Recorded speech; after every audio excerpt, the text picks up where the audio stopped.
Quick cut in here, everybody. I do apologize. During this recording, my mic was having an error and I didn't realize it until after the fact. I'd rather release this episode with my reduced mic quality than try to re-record everything and not have genuine reactions.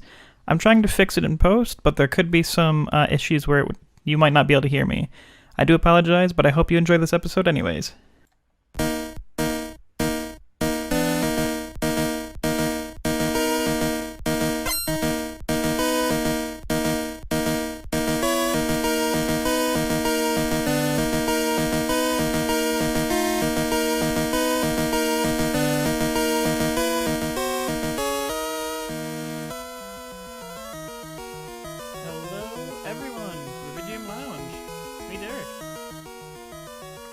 And it is me, Matt, Derek.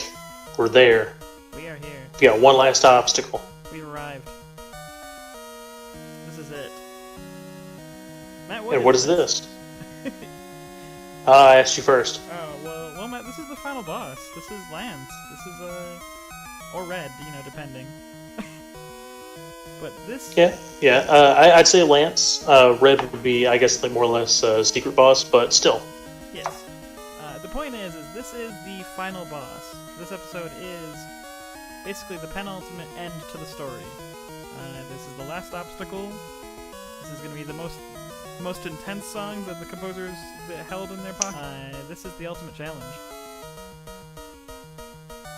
For the game, yeah, I mean it's the last thing you gotta fight, and I mean this whole episode is dedicated to those final clashes and all of their stages.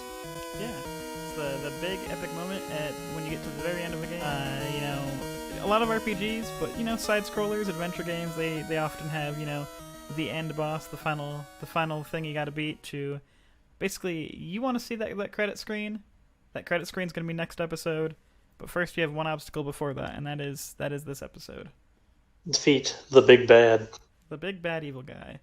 Matt, so what does the final boss sound like? Final bosses are going to be intense. They're going to keep you on the edge of your seat, palms sweaty, mom spaghetti. Your auto continues. Yeah, auto continues, you better hope you got all your items. Now is the time to use them. Stock up on those healing items. You saved them. You hoarded them throughout the whole game. You're probably still not going to use them. But hey, this is it. So yeah, final bosses, they're going to be powerful. They're going to be intense. They're going to make you, have anxiety probably. This is the last challenge, so they're going to be intense. They're going to be, some of them are ominous. Some of them are, bombastic, but I think all of them are going to be powerful sounding. They're going to be oppressive. Yes. You feel like that big thing in front of you is way too hard for you to beat. Yeah, they're going to make you question whether or not you're ready for this. Yeah. I think that's a good way of putting it. I think we're going to hear a lot of variety, but I think all of them are going to sound equally intense. Agreed. So Matt, it is an even episode, which means it is your go to take us to the first final boss, excluding Lance, of course. Yep, excluding Lance. And that being said, if you're unaware that we wanted that iconic Pokemon Gold and Silver Lance champion battle theme, we think me and Matt talked about this and agreed there is challenges after a Pokemon game after you finish the champion, but if you had to say what's the final boss to a Pokemon game, it's definitely the champion. Yeah. So I'm first up to take on the first boss. So here we are in boss rush mode. Yes, boss rush. And I'm going to take us back to my favorite, your favorite now, Spider the video game. Oh, man. I have no idea what this is going to sound like, and I'm so ready for it. Yep, so this is the theme for the brain boss at the end of the game, composed by Barry Litch. Now, I will say that, sadly, I've never gotten to the final boss of this game because I don't know what happened to my copy of said game. Matt, I'm either going to find this game for you, or maybe one of our fans will find this for you. Who knows? I've been searching for a copy. Have not gotten one yet. Well, maybe we'll look out one day. One day I will finish what I started. But I'm looking forward to hearing the brain boss, so this is something I've definitely never heard before. Well, let's go ahead and dive right in. So this would be the first form, boss number 1, brain boss. from Spider the Video Game, composed by Barry Litch.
All right, that was pretty intense. Right, that one's very techno, but I like it because from what I do know of the game and basically what the final boss would end up being is going to take place in a laboratory.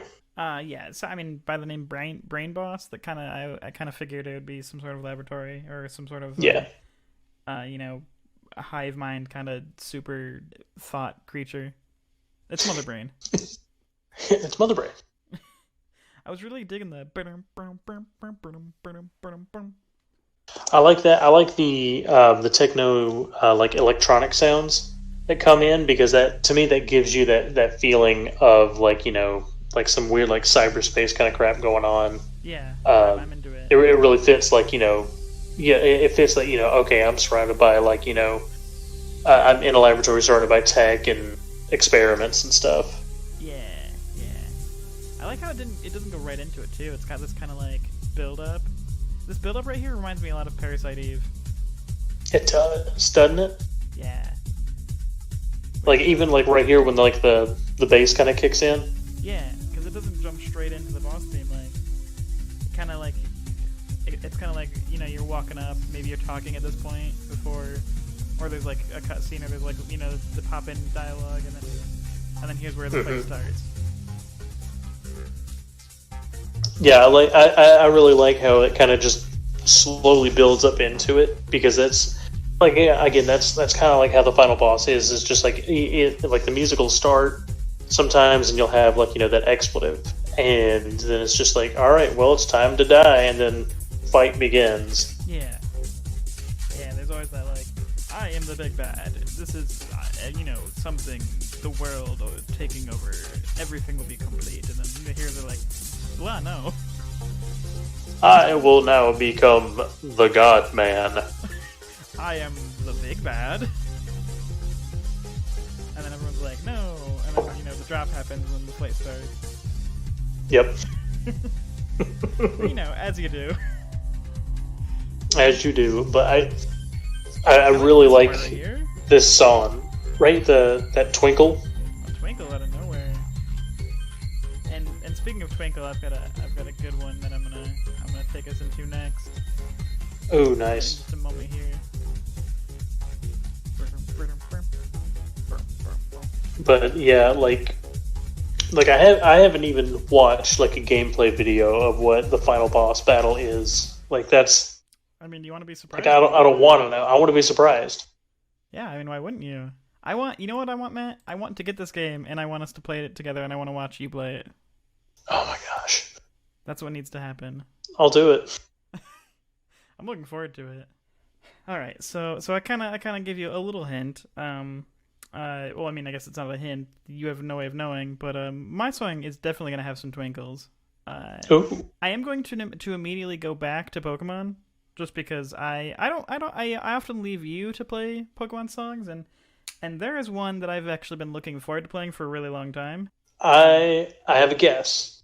I think you know what it is because I've mentioned this is my favorite champion theme. Yeah. So I'm going to play, it's interesting. I've talked to a lot of people who who are big Pokemon fans, but they never played Black and White 2. Like That's Black and White 2. yeah. I mean, I because that was after Black and White when they came out with Black 2, White 2. That was the first time they've ever done a sequel. Well, I mean, not necessarily just a sequel, but like the third game wasn't, 2. It wasn't like Black, White, and Gray. It was, it was a whole. I think what a lot of the people were like, well, we just played a game in that region. Why would I want to play that same region again? So they kind of just skipped it. Which, don't get me wrong, that's a completely valid mindset. I get that. Yeah, I do like how they did change or like basically they added on. Oh yeah, because it was to the original. It was like there's a whole time skip. I think it's quite a while. It's like 10 years later or something. Something like that. Yeah, it's like 10 years later, and there's like the starting town wasn't even in the first game. Yeah. There's a lot of new stuff. There's new people. There's new cities. There's new locations. All of the people who were like the gym leaders, a lot of them have changed. That said, the champion is Iris. Yep. And that was the other thing that changed. Yeah, Iris was one of the gym leaders, but only in one of the games was she a gym leader actually. Yep, that was the first time the series did that, where they had like a different gym leader depending on the version that you got. And so the reason I picked this song is one, I just love it. I think it's amazing sounding. You will hear a staggering difference from Lance's theme.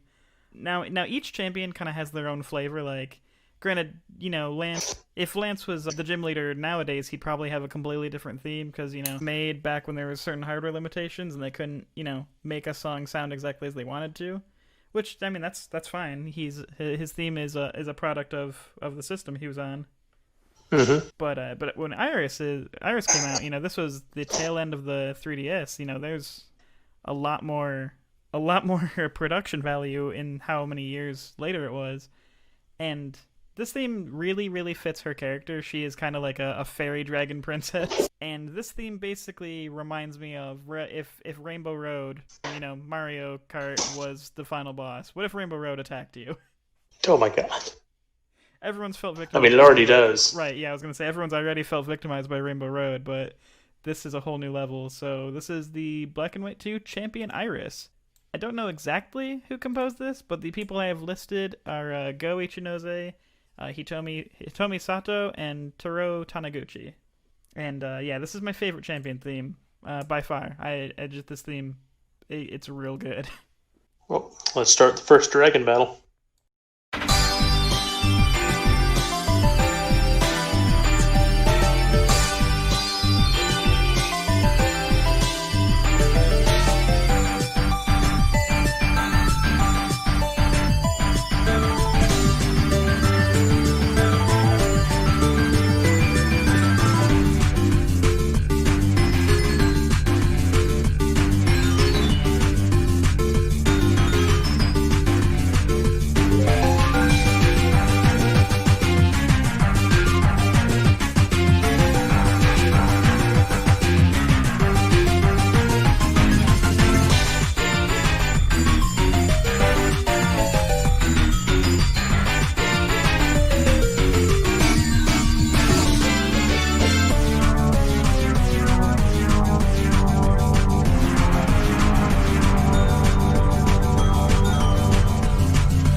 Oh yeah, Matt. There you go. That's Cyrus's theme. Definitely Twinkly, and the xylophone is the star. Yes. And those synth drums too. They don't play. They don't. They do not. I think one of my favorite parts is when the song starts to just drop. There's just like and then you just hear the ding, ding, diddle, ding, and you're just like, ooh. Yeah, right. Just like just like those few keynotes that just like kind of like chime in to kind of like be like, oh, don't worry, it's gonna pick up again. Don't worry. I remember when I got in the game, I was like, "Oh, Iris is the champion," and then like I hear as soon as the song starts, I was like, "Oh," and then you see her team, and you're like, "Oh God." Yeah, there's no sweat for me because I had my trusty Dunsparce. All you need is ice beam. I love this opening right here. It just like attacks you at night. You're like, "Oh, okay, we're going into space apparently." It's not. To me, it has like the magical girl kind of feel. Yeah, definitely. Because she's basically dressed up like a super princess. She's got like a tiara on. She's like going hard. Oh yeah, yeah. She's playing up the Queen of the Dragons. Yeah, which it works. And this song, I love this aggressive part right here.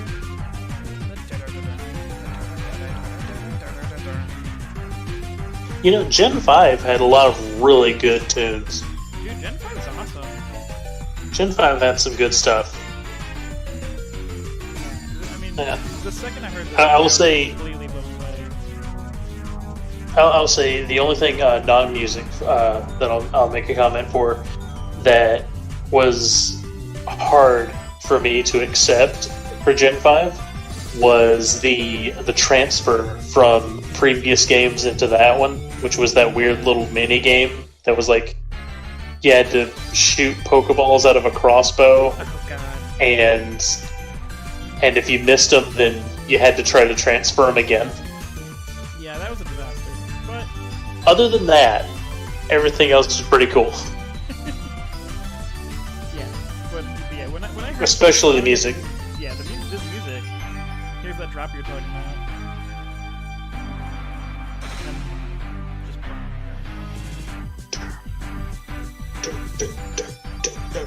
Starts coming back to this. And then there it is. I love the synth, like the drum that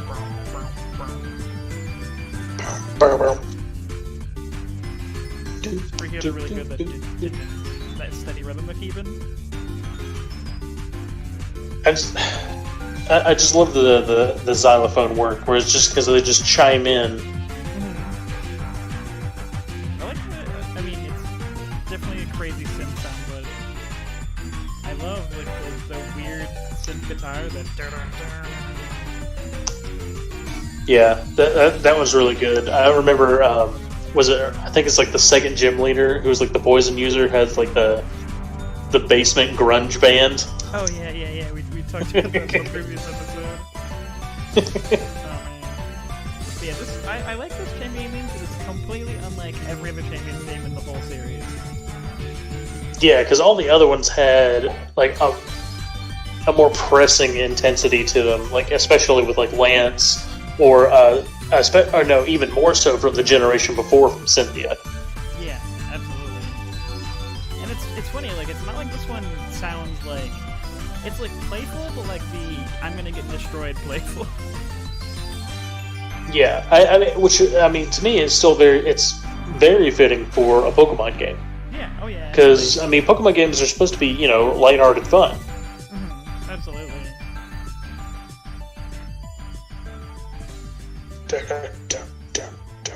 I could the Champion Iris theme is one I could listen to many times and never get tired of it. Yeah, I like listening to the compilations that you can find, like 50 of them, or yeah, like every champion on like YouTube in order. Yeah, kind of deal. Yeah, because especially if it's like a 30-minute video and you're just kind of leaving it on while you do things. Like as soon as her theme hits, you're like, whoa, okay.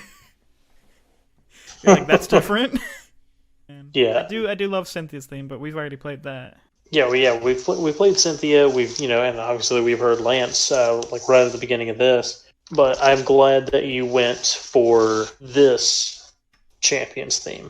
Yes, I've been saving that one for a long time because I love that theme. And there's another a song that I think you and me collectively have had on our list since the very start of this podcast, but we'll get to that one later.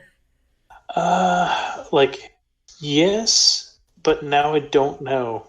Because, I mean, I've got a lot to try and choose from here. I got to try, like, my best to sort out what I want to do. Don't worry, Matt. I'll play it for you. I'll take one for the team. Wait a minute. Nope, I think I just remembered what it was.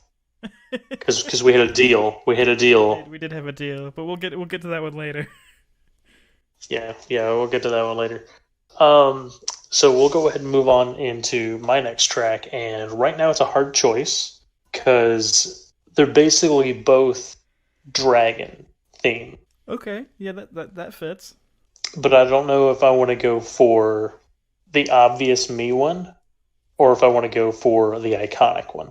I would imagine the obvious you one is it Okami? Wrong. Oh wait, no, because there's not a dragon for the final boss of Okami. That's for a mid boss. I don't know, Matt. What is true to your heart right now? This is true to my heart, Derek. Is the final boss for Digimon World 1, MACHINEDRAMON. Ah, so we went from brain to machine. From a brain to a machine, but both with some, tech uplinks. Yes. Well, I haven't heard this one, so I'm looking forward to it. Honestly, it's a really good one because going through the game, like you hear like the same boss and battle music a lot. And when you get to this point, when this starts playing, you're just like, "Oh, I'm gonna die." I'm gonna get bopped. But here we go. I'll talk more about fun Digimon times after we listen to it. So let's go ahead and hop in. So this is the MACHINEDRAMON battle theme from Digimon World for the PlayStation 1, composed by Koji Yamada and Yuko Ishii.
was actually really into that. right? Yeah, that was actually a really good one. Not that I wasn't Right. expecting otherwise, but I dug that. Yeah, and it is compared to all of the other fight themes throughout it. It was one a refreshing change, but two the most intense one. Oh I yeah, mean, obviously because it's the final boss, but still. yeah. It was definitely very intense. I really liked the just the do do do do do do do, kind of like the heroic refrain in there. Yes. Dur, dur, dur. Speaking of, I want to hit that opening again with a little more volume. It's very short, but it like I can imagine like the battle screen happens, and as soon as this like these first few notes hit you, you're just like, oh no, because this right part right here, the that Yeah. like it I imagine when that hit you and when you first played it, you were just like, oh geez. I was, but I was actually the OGs actually came before that because with the, without spoiling it as or anything. Uh, so final boss, is basically summons in MACHINEDRAMON Yeah. for the final battle, and it's also compared to like all of the other Digimon that you fought through the game. And you're like, oh, okay, and like he's summoning him, and then so like there's like this little portal thing, digital thing happens, and then MACHINEDRAMON's there, and he's like twice the size of your guy, and you're just like, oh no. And then this music that the music happens, and I'm just like, oh god. Like it destroyed. Oh yeah, no. I will say if you were not prepared for that battle, and and by prepared I mean you have like full heal items like stacked and ready to go. Like this guy can easily oh my god, this dude easily hits for like truck. Like he hits like 10 trucks. Jeez. Yeah, because I'm just like, okay, I think I got this, and I got like he hit me with like a basic attack for like over 1,000 points of damage, and I'm just like, oh god. And how much health That wasn't even his special. At that point, I had like 4,000. Yeah, when you're getting default basic attack for a fourth of your health, that's not a good time. No, it isn't. And that wasn't even his strongest attack. Yeah, that's no good. That's the other part. Yeah, no, like I said, you gotta be like straight up prepared for that crap because you will get done. And I love, man, this theme is really good.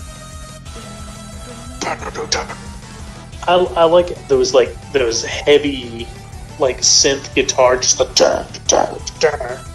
It reminds me a lot of Power Rangers. It does. It does have like a Power Rangers feel to it. It's got like a. It goes like back and forth between Power Rangers and grunge. Yeah. Like it's got like the And, heroic version, and then it's got like the aggressive version. Yeah, and I've actually just recently learned. So there was a new Digimon World game that came out, I think, within the past like couple years, called Digimon World Next Order, which is basically like it's either like a prequel or like it's like a prequel sequel. I can't remember, but it basically follows up the original Digimon World. Okay, that's cool. And what's funny about it is like I was reading into it a little bit, and it's just like it was in the comments of actually this song, and one of the guys commented that the Digimon Tamer, so the main character for Digimon World 1, is probably the strongest tamer ever because Digimon lore-wise, MACHINEDRAMON is known as one of the strongest mega-level Digimon. Okay, very interesting. And in Digimon World 1, there's like maybe two or three mega levels that you can get if you're lucky. Yeah. Other than that, it caps out at ultimate. Mm-hmm. So So your main character basically takes on one of the strongest Digimon known in the digital world with just an ultimate level. Yeah. Then, meanwhile, we cut over to Digimon World Next Order, and in the opening sequence, it's your new Tamer main character with War Greymon and Metal Garurumon going against not an actual Metal Greymon, or not an actual MACHINEDRAMON, but a copy of one, and they get dunked. That's very cool. I unfortunately don't have nearly as much Digimon knowledge as you do, but I can appreciate what you're saying. I know that, like, I mean, that sounds very, very intense. I've watched you play a lot of these, and I'm just like, I don't recognize 100% of the names, but I know some from I watched a couple of the cartoons when I was younger, but definitely not as much as others, unfortunately. But Yeah. yeah, It's I love power scaling like that, where one person's like defeats a super creature, and then like the next person gets bopped by a weaker version. You're like, oh, you're nowhere near as good. yeah. I mean, they get not only do they get bopped by a weaker version, but they have like technically stronger Digimon than the first guy. Yeah, it's like the guy who beat the final boss with all level 50s, and then the next guy loses with a team of level 80s, and you're like, well, you're way worse. No, I'll still tell you, the thing that I was most impressed about is our friend Andrew, whenever he told us that his grandmother beat the original Final Fantasy, and her party wasn't, like, no one in the party was at least over level 40. I'm just like, what? Yeah, I mean, respect. Alright, Matt, I was going to save it. I was. But it's too good of a follow-up. Because, Digimon, right? They transform. Yeah. Yeah. I mean, transforming's kind of like a thing that they do. They change into a new form. And Matt, you know who else does that, right? Like, a lot of final bosses, but I know which one you're talking about. Oh, of course you do. It's because we've been saving this for a long time. I mean, granted, yeah, transforming, this isn't my final form, is a final boss trope, but the one we've been teasing on takes it to a new level because we're talking about the Final Fantasy Mystic Quest final boss, and this is a song me and Matt have both been excited to play because, well, spoiler alert, this is on my top 10, and it has been on my top 10 for my whole life. It's because Mystic Quest has good music. It does. And granted, it's like the black sheep of the Final Fantasy series, just because it's it's not bad. It's just very simple, as we've said before. Yeah. And the final boss is super easy, and there's a few jokes I'm going to tell you about this, but I want to let the music play first. This is the Dark King, and speaking of transforming, he starts out just a decrepit-looking old man in a robe, and then he throws off his robe, and he has 8 arms, and they're all wielding different weapons. He's got battle axes, swords, bow and arrows, spears, and you're like, holy crap, this guy's intense. Then he transforms again, he's a giant spider, and then he transforms one more time, and he's a giant octopus, and you're like, this is ridiculous. You're just like, okay, I see you're keeping the theme of 8 right here on this guy, but, like, what is he doing? He's like, this isn't my final form, nor was that. Nor is that. But yeah, this song, it's gonna be on my top 10. I can tell you that for sure. I love this song to death. It's probably my all-time favorite final boss theme. Thank you, Ryuji Sasai. That's all I can say. Yeah, because I'll agree with you on that. Because I mean, I like just the original boss theme when we played that, but the final boss theme is like on a whole nother world. Also, I'm keeping up with the Twinklies because this song also has some Twinklies, but this is like. This is what a final boss should sound like. That's the way I want to put it, and let's get into this, Matt. This is the Dark King's theme from Mystic Quest. Final Fantasy Mystic Quest, that is.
So, the Dark King theme. That's the song I've been looking forward to playing for so long. That synth rock guitar. The Dark King theme has everything I could ever in a final boss theme. Bassoons, synth rock guitar, the sparkles, drums, those drums, sparkly woodwinds.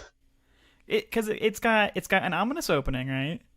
It's got a heroic breakdown. It's got a villainous breakdown. The grunge. Right, like this opening right here. It's dun, dun, dun, dun, dun, dun. It's so ominous.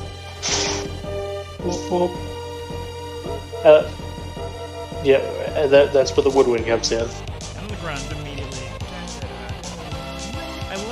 The reason I love this song is those like heroic upbeats out of nowhere. They just suddenly swell.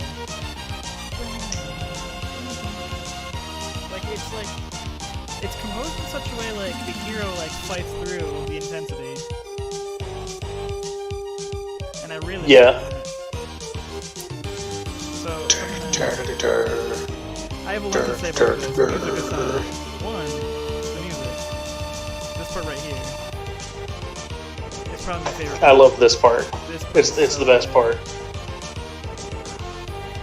I mean, the whole song is the best part. Let's be honest.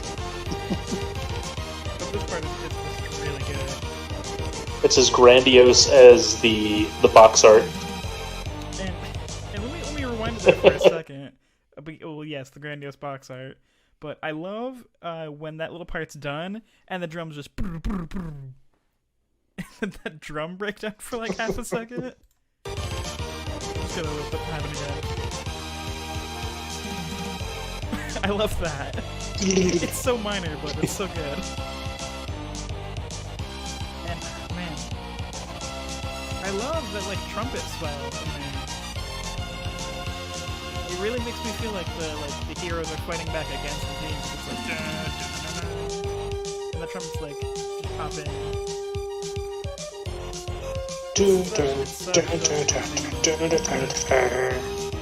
But man, I have some trivia for you. Because there's a lot about this final boss theme, music aside, and I'm pretty sure I've shown you the hilariousness. So this game, you always have two party members. There is like an ultimate holy magic that's just called white. I don't know why. Yeah. It's not holy, it's white. And then the main character also learns flare. Now, I have these sound effects of both these spells memorized and ingrained in my brain, and I'll just make them at times because that's the kind of person I am. Now, this final boss... That's it's also like with the summoning Shiva in Tactics. Oh, yeah, of course. Oh, of course. But, so main character casts Flare with his magic spell slots, and the girl will cast White. Flare will hit for about 4,000, White hits for about 3,000, give or take. This boss has 4 forms, as I've mentioned. Now, it's important to note, the previous boss before him, the second strongest boss, is Pazuzu, and he has 25,000 health, right? Okay. And he doesn't know Flare at this point, you just know White, and you also have the Excalibur, which does a good amount of damage. It swings for like 1,000, and you're a few levels lower, so your White will do maybe 2,000, so 25,000, that's about at least 10 turns worth of a final boss, and that's not bad. No. Now that's, you have to be casting Cure every once in a while too, so you can't just straight up pure DPS these boss fights. There is some strategy involved, the games are pretty easy. Dark King, however, has 4 forms, and every single form has 40,000 health. Oh my god. Yeah. It's an intense fight. Like, not only is this song ridiculous, but this song lasts because this fight is not a short fight. But here's the funny thing, right? Classic Final Fantasy trope, Matt. What happens when you cast Cure on an undead enemy? They take damage. Yes, they take damage. Which is the right way to do it. Now, I mean, if you want to cheese the game, yeah. I don't recommend anyone who's first time playing this game fight this fight illegitimately, because it's actually a hard fight. And casting Flare and White... That's not what I'm saying. What I'm saying is Oh, is undead that enemies? undead enemies should just take damage from Oh, yeah. positive energy or healing. Yeah, of course. So for some reason... I remember the trope that's how you won the underwater dragon fight in 10. Yeah. I mean, yeah, throw Phoenix down. Instant kills him. Why wouldn't you? Just keep throwing Phoenix down. I don't want to do this. So here's the interesting thing, Matt. Here, in this game, it's designed to... It's not like, in some games where Kira heals, like half your health or 3/4. Here in this game, more than full heals you. That's the point. They don't want you casting Kira multiple times. They want you to cast Kira just once. So, instant cap out your health. Even if you split it amongst both party members, it'll full cure both people. It's supposed to. That's the point. So here's the funny thing. No attack in this game will do more than 4,000. Flare will do the most. It's 4,000 damage, right? Mm-hmm. And as I mentioned, he's coded as an undead enemy, so casting Cure hurts him. But the game gets very confused because Cure is supposed to instantly heal someone, right? Yeah. So what happens is the game gets overflowed, and it does about 37,000 to him. Oh no. Yeah, you cast Cure on him, and he's like, what? I'm use your strongest magic. This will be a long fight. And you're like, alright, here's Cure, 37,000. He's like, what? No, why? And you have both people cast Cure on him. One person cures for 30,000, the other one cures for about, 31,000. So suddenly this boss that has hundred-some thousand health dies in about 2 turns. It's hilarious because he's like, whoa, okay, I guess we'll go to my next form, and then he gets cured again, and he's like, okay, in my next form, never mind. It's hilarious. It's, obviously that's not what they meant to happen, but it's pretty entertaining. Yeah, I will say spoiler alerts, and that kind of reminds me of the Final Fantasy X's final boss. Yeah. When I found out that he's not immune to zombie attack. Yeah. Zombie and it's just is a status effect that just messes up enemies. It is. It really is. It's just hilarious how he's like, I am the super boss. I have this massive health pool. This is going to be an awesome slugfest. This fight's going to be intense. And then meanwhile, here comes main character, pats him on the back. There you go, buddy. He's like, oh my god, this is a new kind of pain. He's like, what did you do to me? Eat all your health. All of it. Get ready to feel better. It's so funny because it's interesting because the number actually displays it doesn't get screwy like you'd think it would because there's no other way to deal more than 4,000, maybe 5,000 if you grind up way beyond where you should be. You might see 5,000, but to see it break the damage barrier and it's 36,000, and you're like, Jesus, what happened? But it's literally because the game gets confused and overflows the numbers to an obscene digit. Good lord. If when I play through this game, if it's you and me or if it's me and Dakota, I don't know who I'm gonna play through this with, but it's gonna be someone, and we'll show that off because it's hilarious. We'll do 2 final boss runs. We'll do the true run and then the cheese run. The true run takes maybe 5-10 minutes. It's pretty long. It's a slogfest. The cheese run takes about 30 seconds, if that. He's like, haha, monologue. Ow, monologue again. Ow, please stop. Well, monologue again. It's funny because sometimes if you time it right, he can just transform twice, and you're like, well, skipped a phase. But Matt, we got into one of my favorite all-time favorite video game tracks. Now it is time for you to play one for us. It is time for me to go once again. So I noticed I had to stop myself for a minute because I was about to just overload the system with just PS1 games, but that's very understandable for me since that was my first true system that I owned. I mean, hey, you never forget your first, Matt. Exactly. So that's why Spider and Digimon World are both dear to my heart because Digimon World was the first PlayStation game I ever owned. Hey, Super Nintendo's dear to my heart, so I get that. But the track that I've picked, since so here we go. following you up on this. So you're the final boss of Mystic Quest was the Dark Lord, Yeah, the Dark King, yes. the Dark King. Well, who else is a Dark King? I'm gonna quote you from earlier. Many final bosses. That's true. Yeah, but no. Specifically, I am talking about the big red man himself, Mr. Satan. Yeah. So I've chosen the song from Broforce, "No Sympathy for the Devil." Nice. Nice. Broforce is a pretty great game. It really is, and when you get to that final boss, it's just like, oh, okay. All right, this is what we're doing. Yeah, Matt, let's get into Broforce. All right, cool. So this is the song "No Sympathy for the Devil" from the game Broforce by Dion von Heerden.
Was intense. Well, I mean, it's the devil. like we said earlier, I really enjoy being able to listen to the song while not playing the game, because the game has so much going on that you like. There's a lot going on. Yeah, you get to hear the music, but you can't really concentrate on what you're listening to. Yeah, especially that's excluding all the in-game sound effects too. Oh yeah. Yeah, I mean, I really like just how aggressive, just not quite metal, but just like hard rock. Yeah, I mean, it could still fall into like a category of metal, but and then And then it has like those operatic verses that kind of chime in. Yeah. I really like that operatic chanting. But I like that it's just like oppressive, just heavy guitar riff. It's not like rocking, like it's not like shredding, it's just like heavy, real tense, deliberate chords. Yes. And that's part of your, that's so good. When that comes in, that's like, that's the heroes, like, we're here Oh yeah. to save the day kind of. That's where that kind of comes in.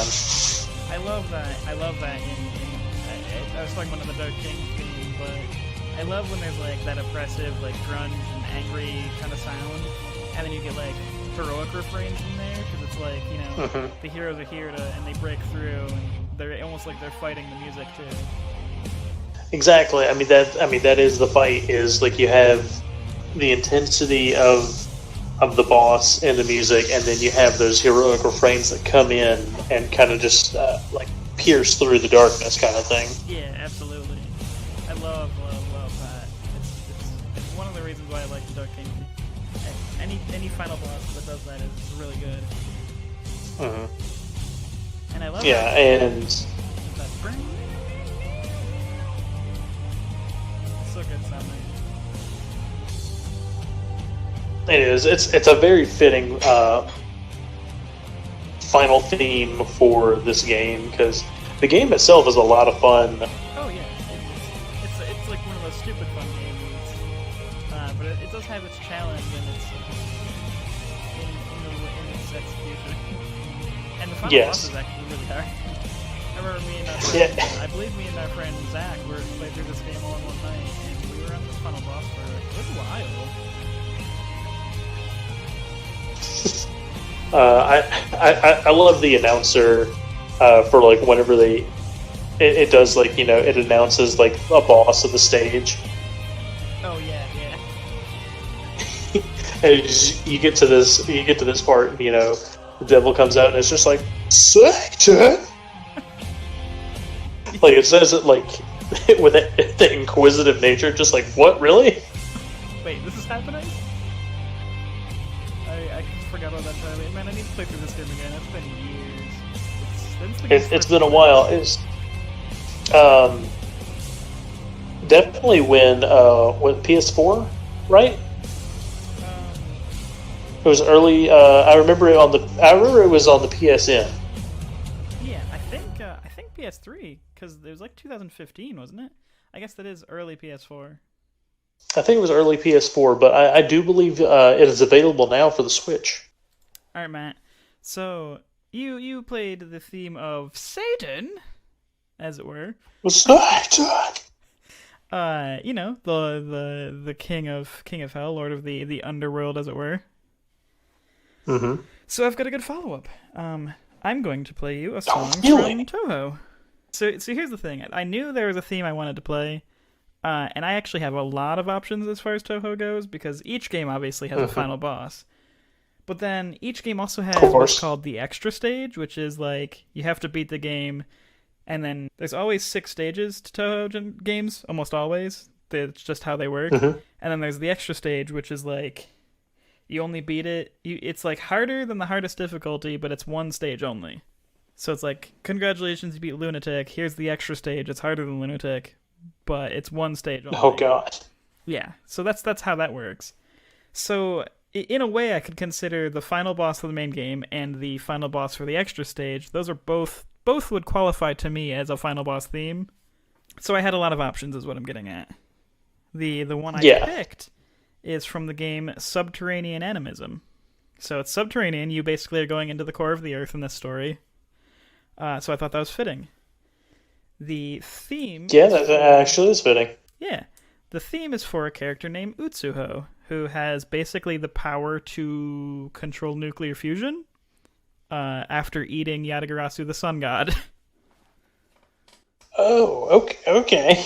Yeah, so she has a laser cannon on her arm, and she uses a lot of power that involves giant nuclear bombs and the sun and crazy stuff like that.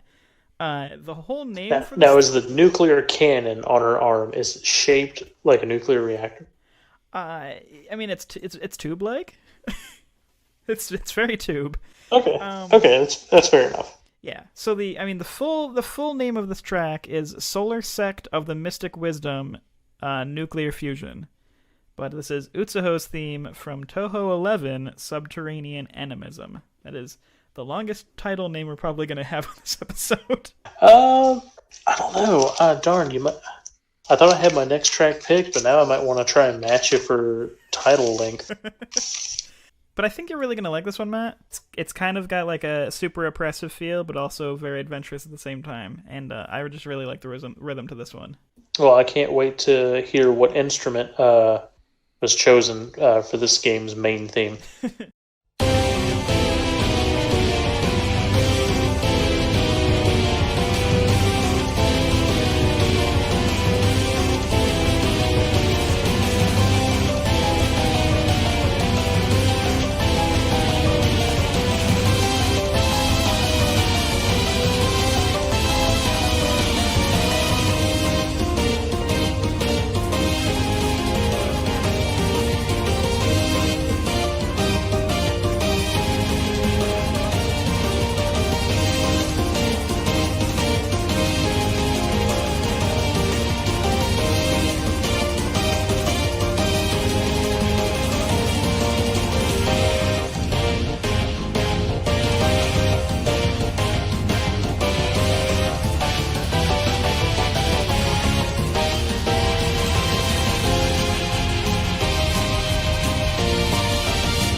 Didn't even realize how long I let that play, Matt. But what were your thoughts on it? My thoughts are, I mean, I really like it. I mean, it's definitely Toho. I can't tell if it's the trumpets or the piano that's the main. I can't tell. I mean, they're both battling each other for dominance in this song. SA definitely has a lot of piano going on, but yeah, I really really like this theme. It's really awesome. Again, the character's really cool. She has a cannon arm, giant crow wings, an orb that represents the sun, and Yatagarasu's eye. There's a lot of lore to Toho. There's a lot of character-based lore. I will give that to the creator. I mean, not only is he a composing genius, but I like how in depth the lore is for the characters that he makes. Oh yeah, they're all based on Japanese yokai or some sort of mythology of some religion, and a lot of deep lore into characters, and just so much goes into the characters and the music. And that's what he does. Of course, he also makes bullet hell games, but that's besides the point. Yeah, but I mean, that's the other thing is for this to be what is known as the hardest stage of the game. Yeah. Basically, so like your secret final boss kind of deal. Oh no, this isn't the extra stage. This is just the straight up stage 6 boss. Okay. Yeah. This is the end of the game. Okay, cool. Yeah. So, my mistake. But with it being a bullet hell, I mean, you're gonna have just an intense song the whole way through because there's no letting up. Yeah, absolutely. Now there are some more relaxed tones, but this is not one of them. I like. What are your thoughts on the overall rhythm and general sound of it? I really like it. I mean, this is probably one I'm going to be humming to myself while I'm driving around for work tomorrow. It's a good one.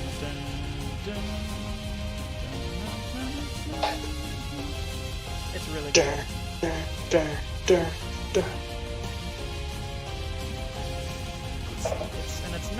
It's not like over the. It is pretty over the top. It's pretty intense. Granted, the character has the power of, throwing nuclear bombs at you. So obviously, her music's gonna be ridiculous. It's very oppressive and angry sounding. But I like you mentioned. There's piano and there's trumpets.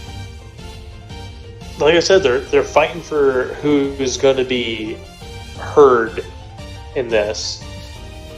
But like the piano's just like, now here I am with this sweet jam, and the trumpets are just like, no, step back. Let me have at this. I like how the piano's keeping like a back rhythm. They kind of switch back and forth which one is the back rhythm, which one is the front rhythm, and I like that. And that's the fight. It's very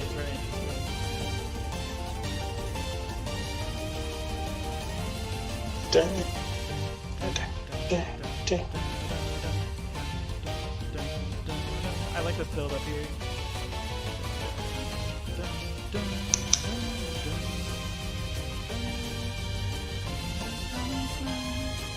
It's such a good song. Very much. I love the artwork that we have right here too for it. Oh yeah. That's really cool artwork. The full name of the character is Utsuho Ryuji. So that's Reiuji. Look up the character. She's intense. Cannon arm. And the song is great. It's just man. I had a lot of options, like I said, from Toho, but this is the one I wanted to play for you now. Yeah, you definitely had your options with that series. I'm glad you went with this one. All right, well, thank you for that. Thank you for that. And the best segue that I can have for that is, well, you started talking about nuclear bombs. It is Godzilla. It is, in fact, Super Godzilla. Super Godzilla. Love it. Love it every time. That's right. I'm bringing it back. And this is so the final boss of the game is known as Bagan. And like I said in our previous episode, this monster is specifically designed only like you only ever see this monster in this game, and a lot of fans have been wanting like it to actually make a surface in a film, but it just never has. I think it's been in games, hasn't it, though? It's only been in this game. No, now you might be being confused with another monster by the name of Baragon. Probably, yeah, that's probably it. Yeah, no, Bagan is he's honestly a really hard boss. Like, 'cause, I mean, the combat system for Super Godzilla, like, it's not perfect. And there are definitely like regular boss fights that'll bring some frustration, but this guy, nah, like, it's a tough fight. It really is. Well, let's hear this theme. All right. Well, here we go. So this is Godzilla vs. Bagan from Super Godzilla for the Super Nintendo by Michiharu Hasuya.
I gotta say, not what I was expecting at first, but I was into it. It's different. It's kind It's of definitely it's almost a little it's goofy, out but there. not quite. Yeah, yeah, I get what you mean, but I mean, I mean, it's Godzilla. It's gonna have like I mean, all Godzilla films have a little bit of campiness to them, That's true. but Yeah. it's with like if you actually see him, I've sent you the Oh yeah, picture of yeah. what The the creature pictures looks look like. intense. He looks He's terrifying. very intense. He's very terrifying, and like since he was created through like some time warpy mess and um, mutation through radiation, Yeah. uh, brought in by like aliens, like all of that kind of like fits into this for me because it has like that that alien kind of sound to it, where it's just like the wah. Yeah, I was gonna say I actually rewinded it because I wanted to talk about that. It's so like I like the it's like I said, it's very campy. This part right here.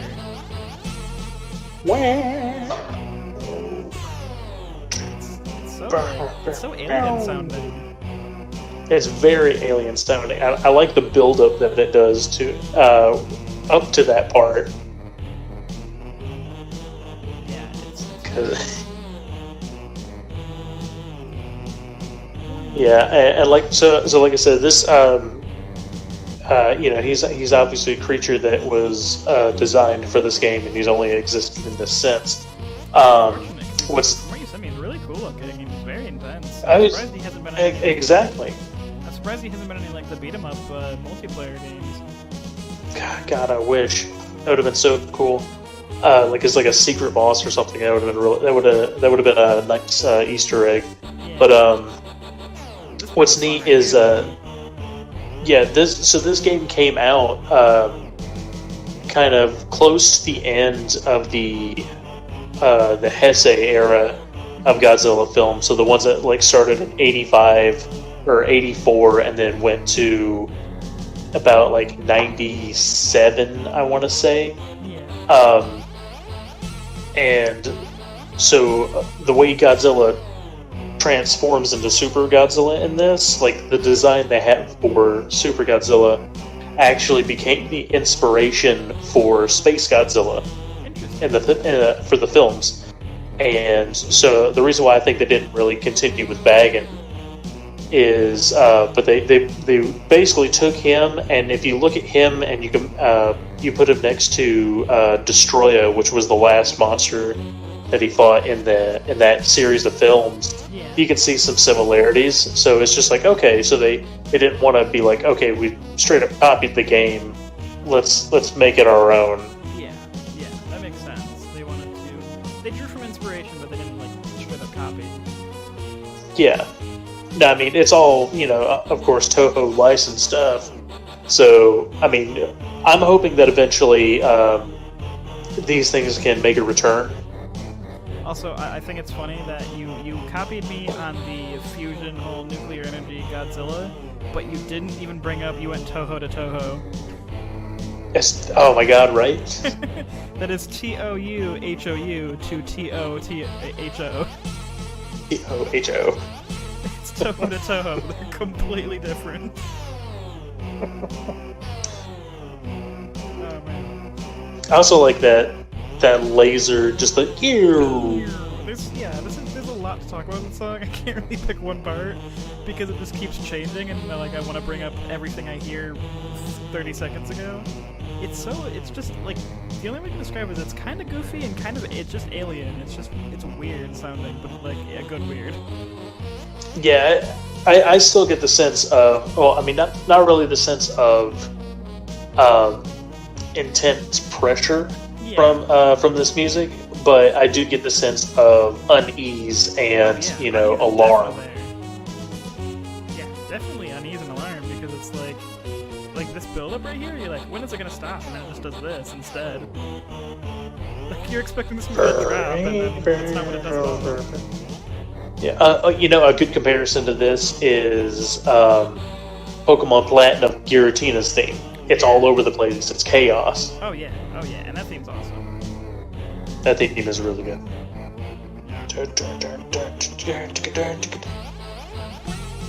What? It's so weird. I love it. It's good.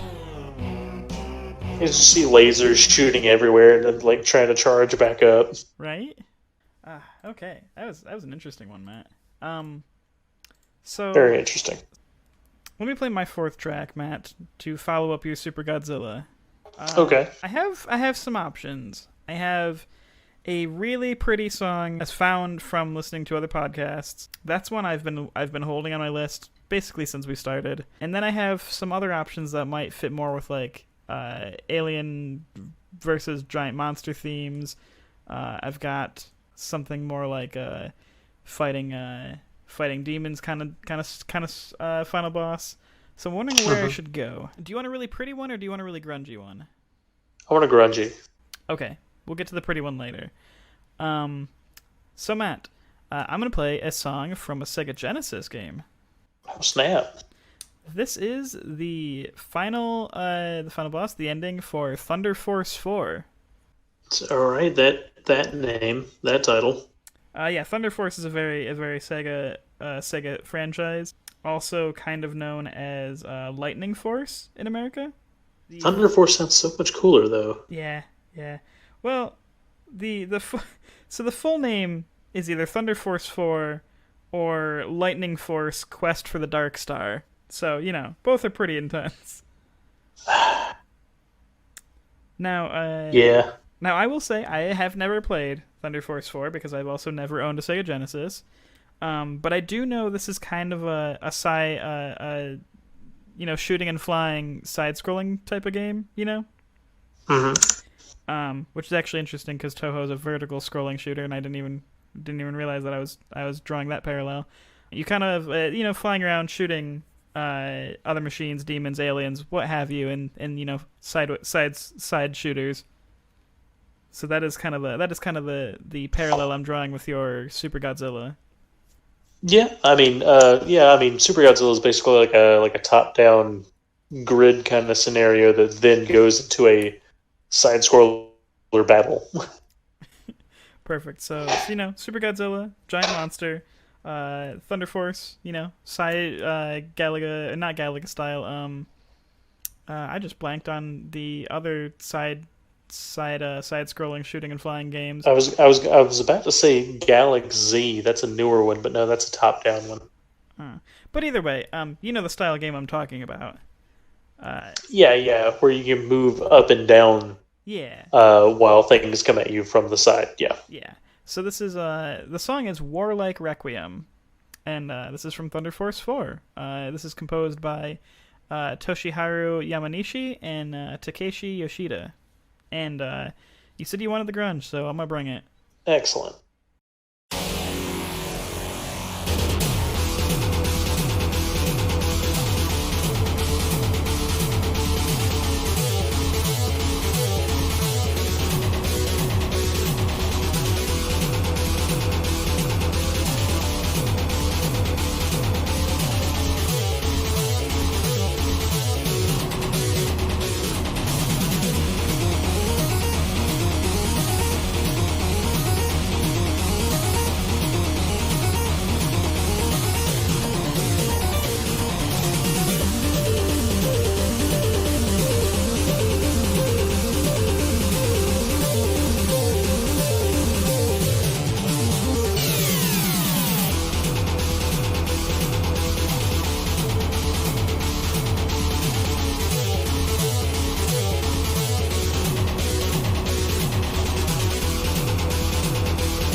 There we go, Matt. Short track, but how'd you like it? That was a very short loop, and I was actually really upset it was that short. Don't worry, we'll play it again. So yeah, Thunder Force 4. I told you I'd bring the grunge. Did I do a good job? You did a good job for me. I'm proud of you. Hey, you're welcome. I thought you'd enjoy that. Again, I'm not super familiar with the Thunder Force series, but I know they're really good games, and I love just this. I mean, Matt, it's tragic that you don't know much about Genesis, because Genesis sound chip is just kind of grungy sounding. That's just how the Genesis sound card works. I know. I didn't get to live that life in my younger years. I think when we start getting into season 2, we're gonna have to play some more Genesis. 16-bit cartridge, Sega. Hey, Sega. I will say, I mean, I love that. Yeah, right. That As you know, I wouldn't say I'm like a Nintendo fanboy, but I've always had Nintendo games growing up. My family had a Nintendo. My grandma had the Super Nintendo that I played all the time, and then N64, GameCube was just a natural evolution. I also got a PlayStation, PS1, and I've had a PlayStation 2, 3, 4 all the way through growing up. But Super Nintendo was what I always played at my grandma's. None of my family ever owned Sega systems, so I'm substantially less familiar with the music. But I've been trying to get into some Sega games. Yeah, I'm definitely going to have to just do some research on all the games that came out for the Genesis and just kind of like go through them. Because that grunginess from that, just that heavy, that constant synthy electric guitar sound is. I was icing on the cake for me. That's your wheelhouse right there. Your auditory wheelhouse at least. Not so much. Is it grungy? Yeah. Is it also like kind of aggressive? Does it sound like a vampire would listen to it as well? Yeah. All right. Cool. Yeah. That's my wheelhouse. Well, there you go, Matt. Thunder Force 4. I really enjoyed that. Like I gotta look this game up and just kind of listen to the other music that plays. Oh, just all four of the Thunder Force games. They are all really good.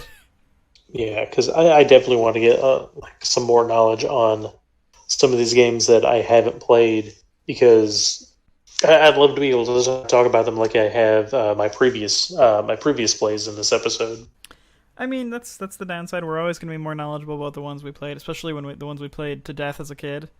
I could go on and rant about so many different Super Nintendo games and Final Fantasy Tactics and the like, but and I don't always want to rely on those music. Granted, those are the ones I'm familiar with and I know by heart, but that's why I want to step out of my comfort zone on these episodes. I always try to find at least 2 tracks from games I feel like you've never played, or even games I've never played.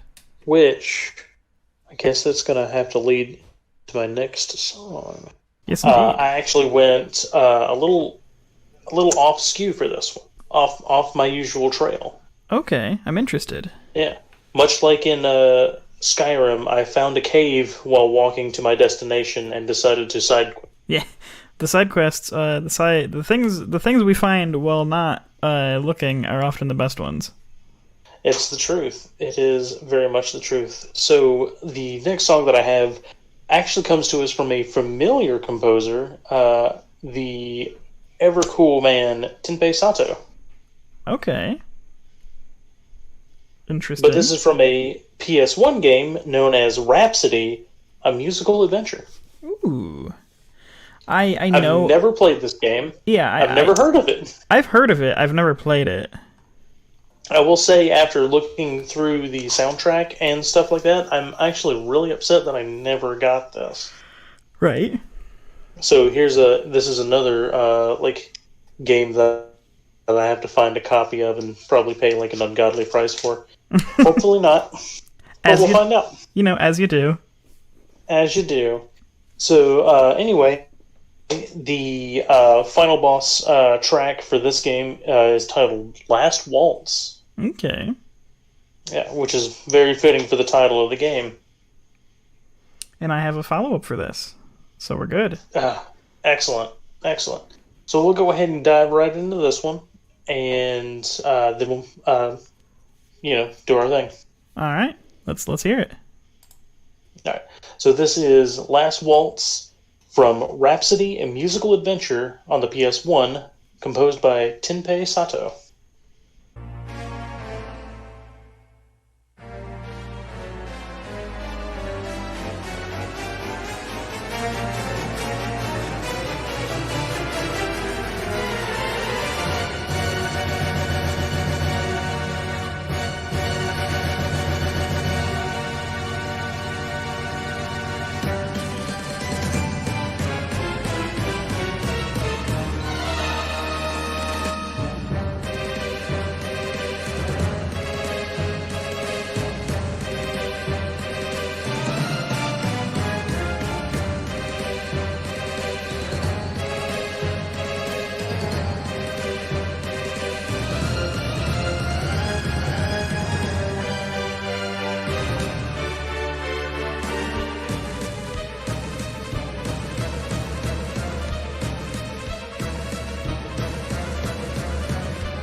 That was interesting.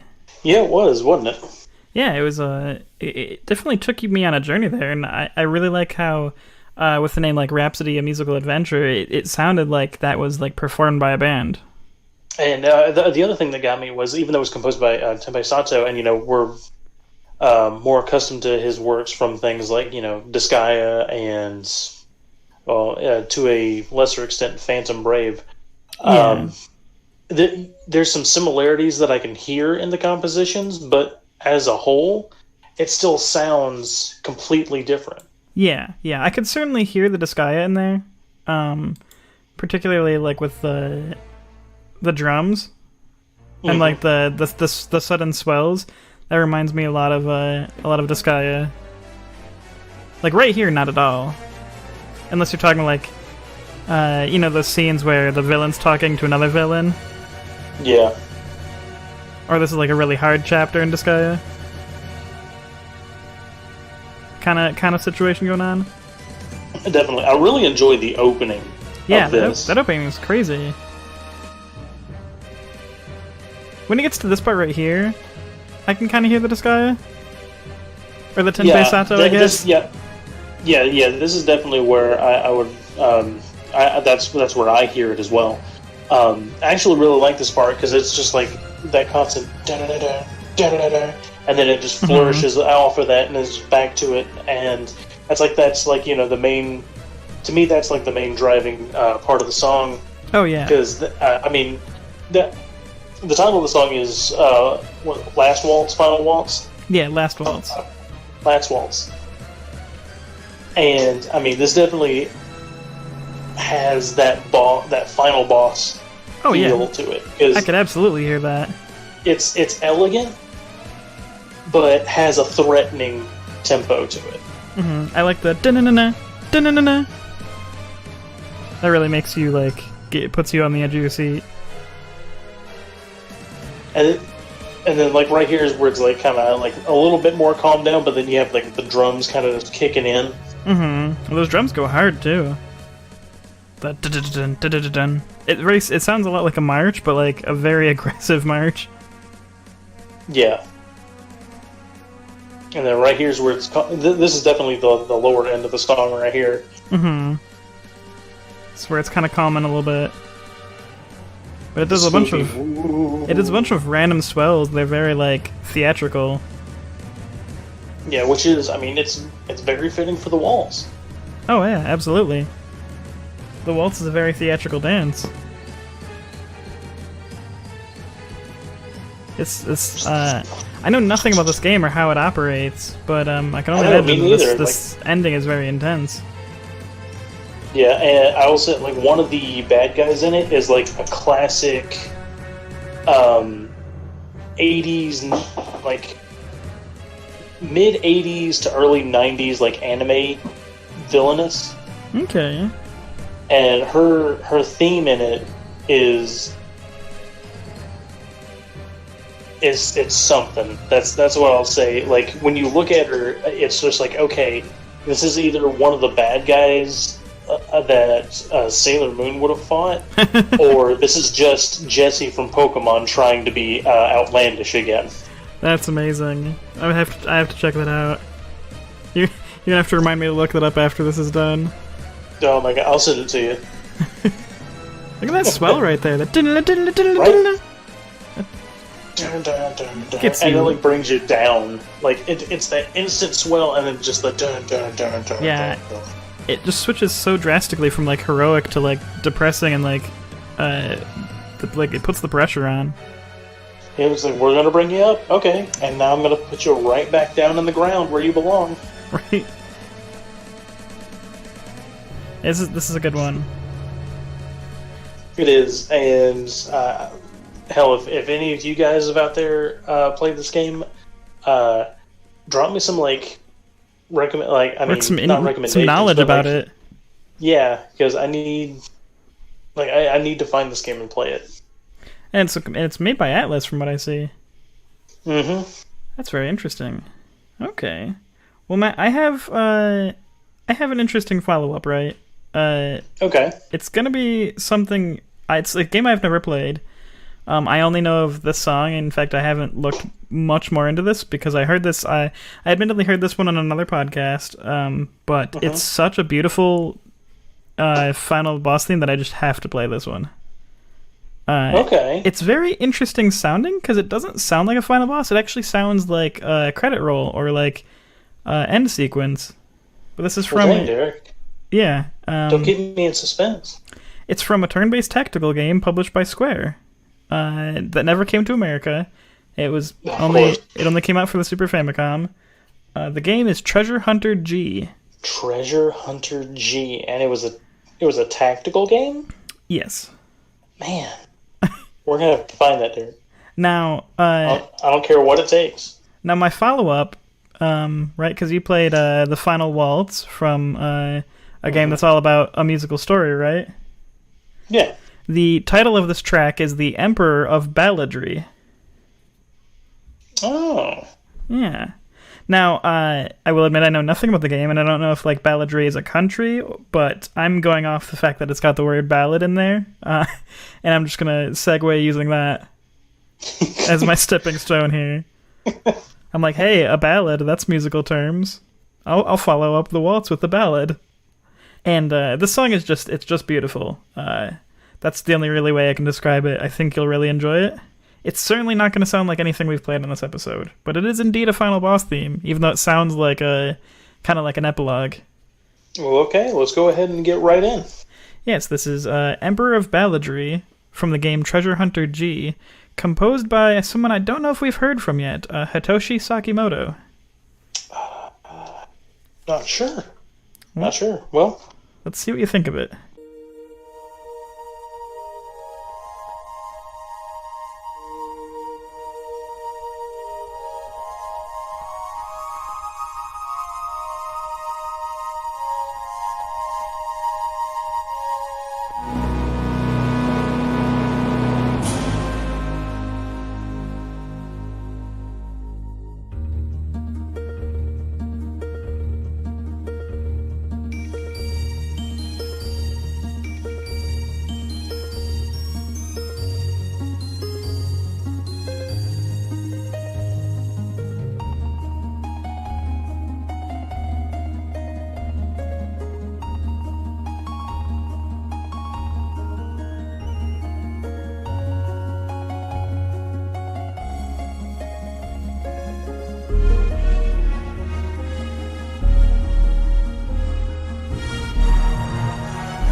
So Matt, Well, that was very elegant and solemn.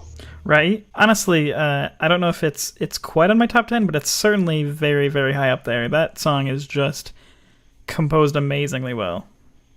It's a beautiful song, and I will say definitely like when it first started playing, and then like especially when the harp started kicking in for me, I was just like, wait a minute, and is this the opening like video? Is this like the opening cinematic cutscene for Final Fantasy Tactics? What's going on here? Right? It sounds very similar, but obviously this game came well before it.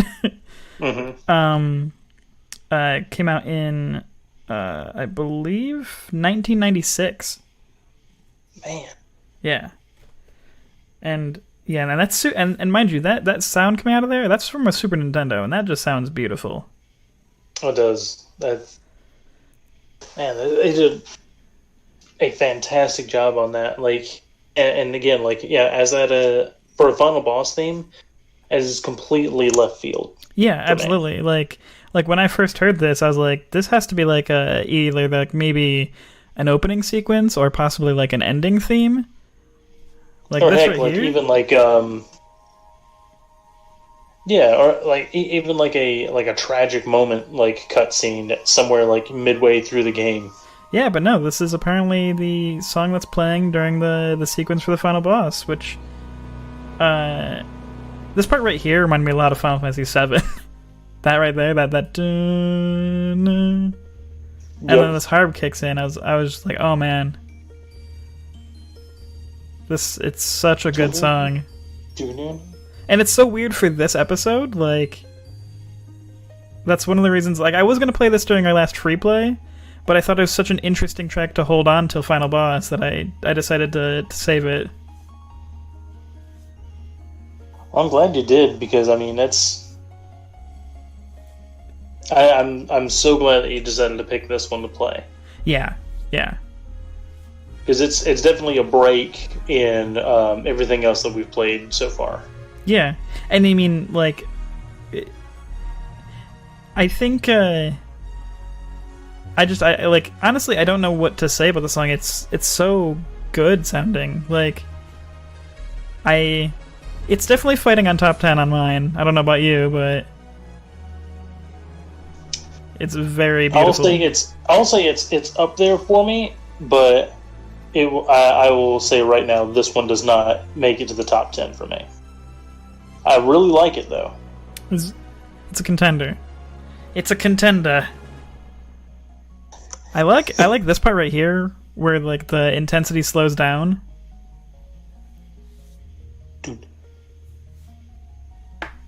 This is a track that I like more and more the more I hear it. Like when it first started, I was like, wow, that's really good. And then like I listened to it like a week later, I'm like, man, this song is good.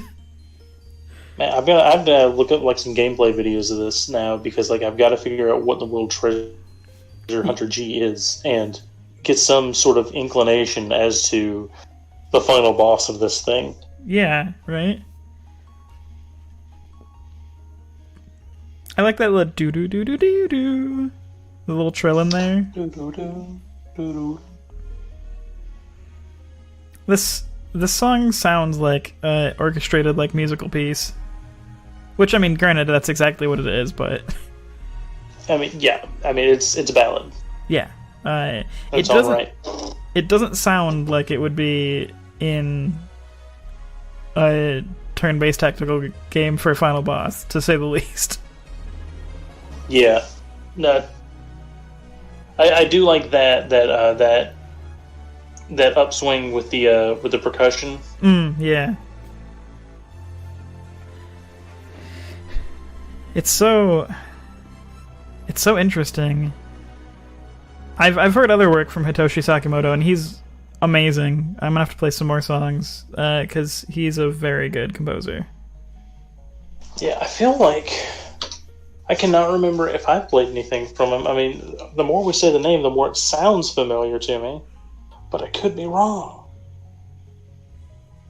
Well, wait. Did I just have the biggest brain fart of my life?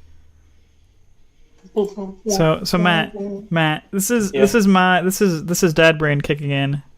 Because we have most certainly heard from Hitoshi Sakimoto before. Was it from you or me? Both of us. Ah, crap. Yeah. You want to know why? Because I'm ashamed of myself right now. What was yours? Final Fantasy Tactics, Matt. Oh my god. That's why it sounds so much like Tactics. I feel like the dumbest person. I was like, I love Sakimoto, but I can't remember what he composed right now. It was complete brain fart on my end. That's dad brain right there. I was like, I feel like I really like Sakimoto. I just can't remember, like, for what reason.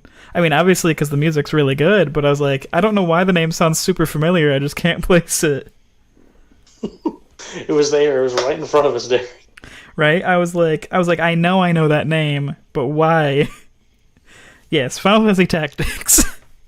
Damn. Yeah. Well, now I know for certain that I gotta play this game. Yeah, right? 100%.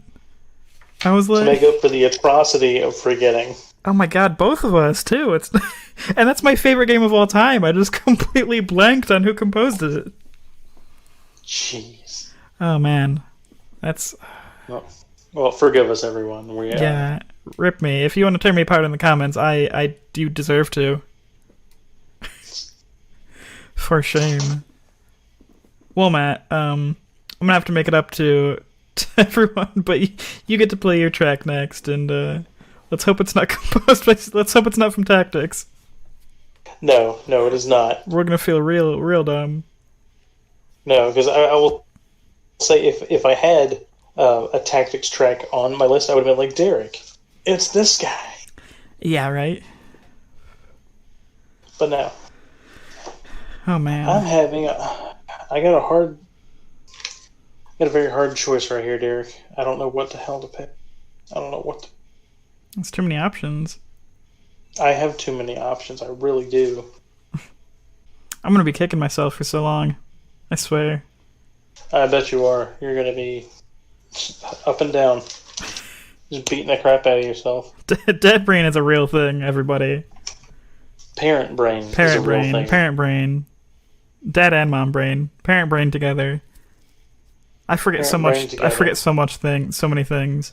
I think I know which one I'm gonna do. I'm gonna take us back to an RPG classic, but a newer version. This is actually be a very good segue, technically a little bit, because and I'll explain why.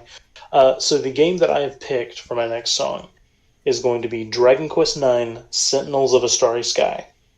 Okay, yeah. Now, coming from the final boss theme from Treasure Hunter G that you just played, this is the only connection that I have right now, is when I was going through listening to all of the final boss tracks from each of the Dragon Quest games. If you've never listened to Dragon Quest 1 for the NES final boss theme, you would never think that you would be fighting a final boss, especially one called the Dragon Lord. Yeah, that's true. Now, I have played a lot of Dragon Quest IX, Sentinels in Starry Sky. I've never beaten it, though, so I've never heard the final boss theme. Oh, well, good, because I have beaten it, and I've actually started a second playthrough of the game, because much like my ever-favorite Dragon Quest 3, it has the make-your-own-party kind of character system in it, and, the vocation switching. The vocation switching in 9 was superb for me. It was pretty good, yeah, I liked it a lot. But, yeah. Let's what say you we get that song rolling. All right, yeah, we'll go ahead and get right into it. So this is The Time of the Decisive Battle from Dragon Quest IX: Sentinels of a Starry Sky on the Nintendo 3DS. This is composed by Koichi Sugiyama.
It's a bit of a longer one, but that one went on a journey, and I was feeling the pressure.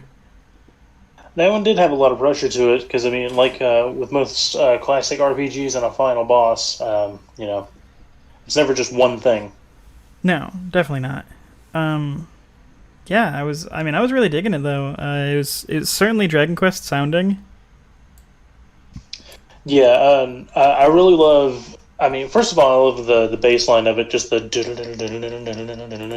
just to keep you kind of on edge for the most thing. But I love about that halfway point when it actually goes into like the classic, like a remix kind of version of the Dragon. Sure. Yeah, yeah.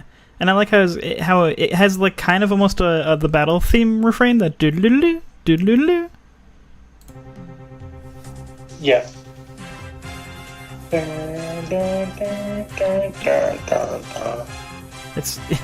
It's very, very aggressive. Very much so. I mean, compared to what you're fighting at this point of the game, yeah, pretty much. Because I mean, without spoiling what the final boss is, you basically do just see this dude totally do like a straight up Frieza transformation, and he goes from like I'm kind of normal looking to okay, you are clearly now green, like Hyper alien demon man. Yeah, you're a hyper demon now. It's like, okay, this is where we're going. All right, fair. Yeah, listen to how aggressive that is. Just.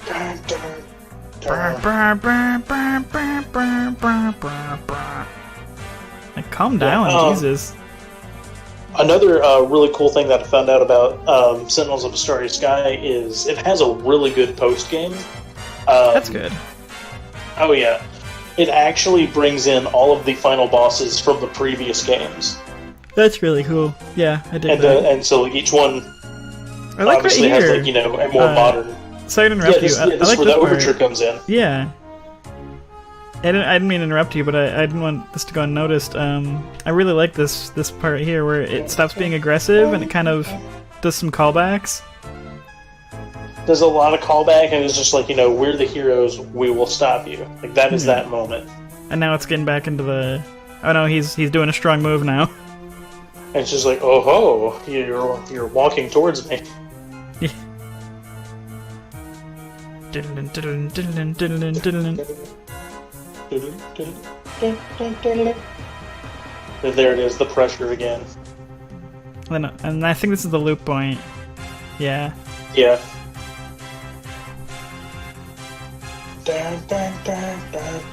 It's very aggressive. It's very in your face. It very much is. I will recommend because there's a version of it on YouTube where you can actually go find this song, but performed by an orchestra. Ooh. Very nice. Very interesting. Okay. Brennan. Think again.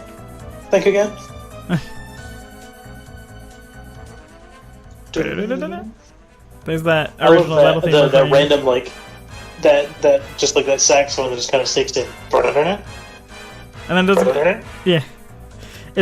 I like how it's a kind of a refrain from the battle theme. Yeah. Oh, and I was wrong. It was on the original DS that it came out, not the 3DS. Yes. Correct. Yeah, I get really confused sometimes whenever I always DS games. I always forget which DS and 3DS games. And it's my turn to follow you up. And I don't really have one. I have 4 different really 3 different games from the Mario genre. Mario series, rather. Okay. I don't know which one I feel like playing. So, the other 2 will be honorable mentions, so I'll just play one of them. Would you rather hear a song from Mario and Luigi Bowser Inside Story? It's pretty intense. Mario Galaxy, which is the final Bowser battle to follow up the Bowser's Galaxy generator from last episode. Or one of my favorites, the classic Mario RPG Fight Against Smithy. Interestingly enough, all 3 of these games, different composers. That's really cool. You know what? I've never played Bowser's Inside Story. All right. So I'm leaning towards that one. Okay, yeah. Well, that being said, definitely look up the final Bowser battle from Mario Galaxy 2. It's just as epic as Bowser's Galaxy Generator was, if that's saying anything. The Galaxy Generator was pretty cool. So you're not sure if you want to hear that? Which one you want to hear now? No, I'm still going to stand by my choice. Okay. Now here's the thing. There's two... I guess there is one final boss theme, but there's two final battle themes that are right at the end of the game. There's the Dark Star Core, and there's In the Final.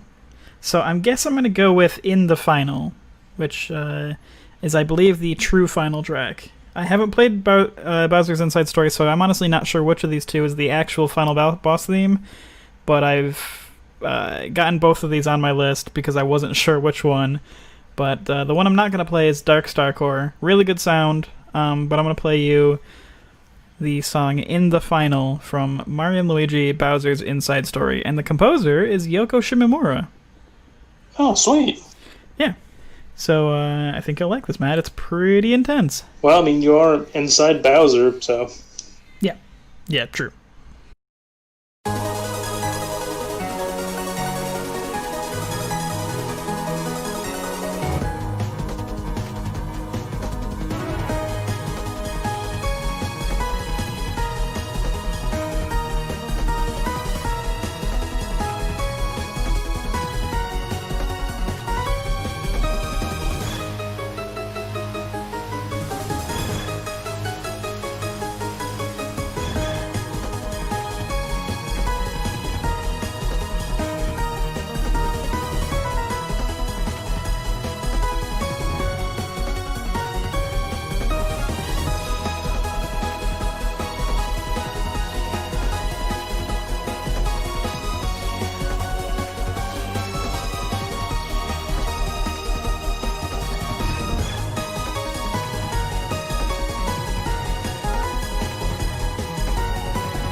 That did not feel like Mario at all, and I absolutely loved it. Right? Why do you think it was on my list?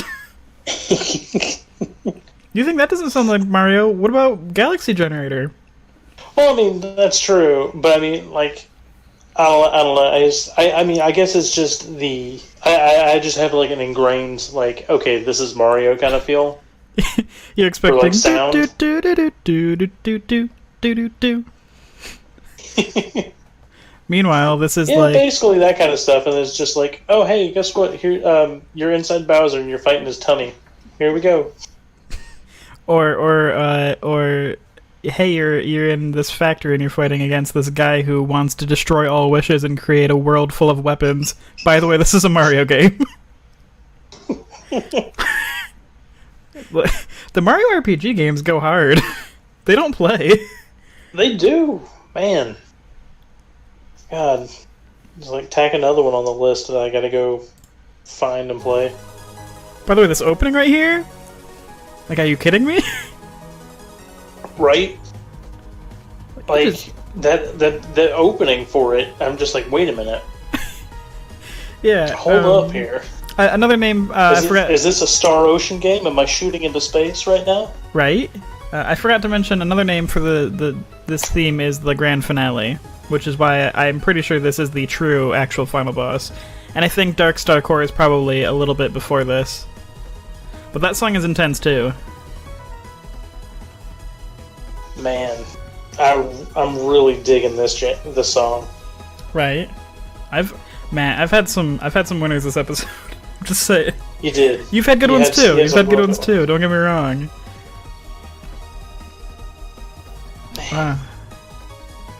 The general theme to this one's really good though. It is like this is a really good battle theme to me. I mean this might end up being a contender for my top 10. Hey, I'm happy. I'm looking forward to which of my songs make it on your list. I know. I mean, geez. I mean, hey, I'm making a note of it right now. Your whole list could be my songs, and my whole list could be your songs. You never know. You never know. I know for a fact that 2 of yours are on my list, and I haven't even really made my list yet, but I already have 2 of yours locked in. I feel like one of them is going to be from Spider, and I know for a fact the other one of them is the Sky Tower from Mystery Dungeon. I thought you were going to say Triceratops Trot. Oh, damn. No, I forgot about Triceratops Trot. That track is so boss. Oh, man. But we'll get to that on the actual top 10 episode. This song, though, it's so not Mario and Luigi, you're correct. But it is Yoko Shimomura, so, I mean, come on. Yeah. I mean, honestly, like this... It feels almost Star Ocean-y to me.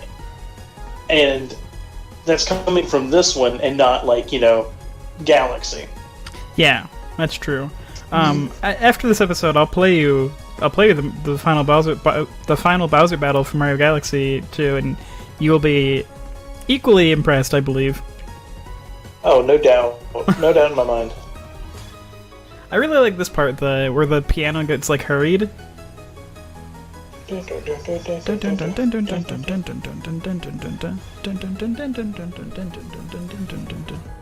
like that a lot. I'm glad of all of my songs you decided this one because, well, really all 3 of them are really good. I love the Smithy theme.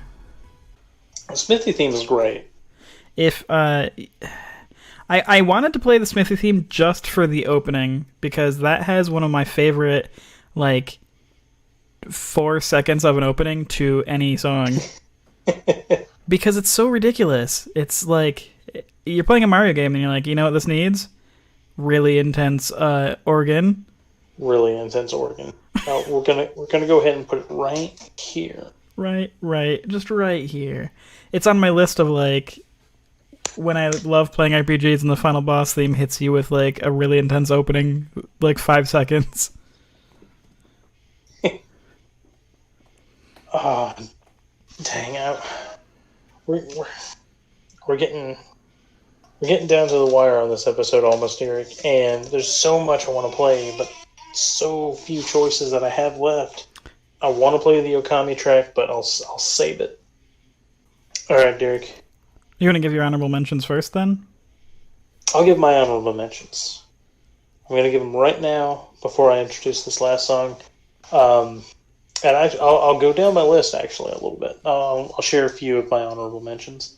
Okay. First and foremost, I will say Final Fantasy VIII. Yeah. I did not pick one from Final Fantasy VIII because I could not pick between the Legendary Beast, Maybe I'm a Lion, or the Extreme, because I like all three of them. All three of those are really good, yeah. Yeah, and it's not fair that it's just like, oh, you beat me. I have in this 3 form. final boss themes. Here's my next theme and my next form. And it's just like, oh my god, why do you have to change the music that many times? I mean, look at Dancing Mad. That's a five-tiered, 13-minute ballad. That's a 17-minute song, sir. Yeah, well, yeah, I guess depending on the version. That is a 17-minute song. Yeah. Which would have been on my list, in theory, but I mean, I can't fit a 17-minute long song as much as I wanted to. No, I mean, literally all your picks would have been like, alright, here's Dancing tier Mad, 1. Tier 1, Tier 2, Tier 3, Tier 4. Alright, let's do this. Alright, cool, come on. So that was my first honorable mention. My second is from Okami, Yami, the Emperor of Eternal Darkness. Yeah, of course. Yep.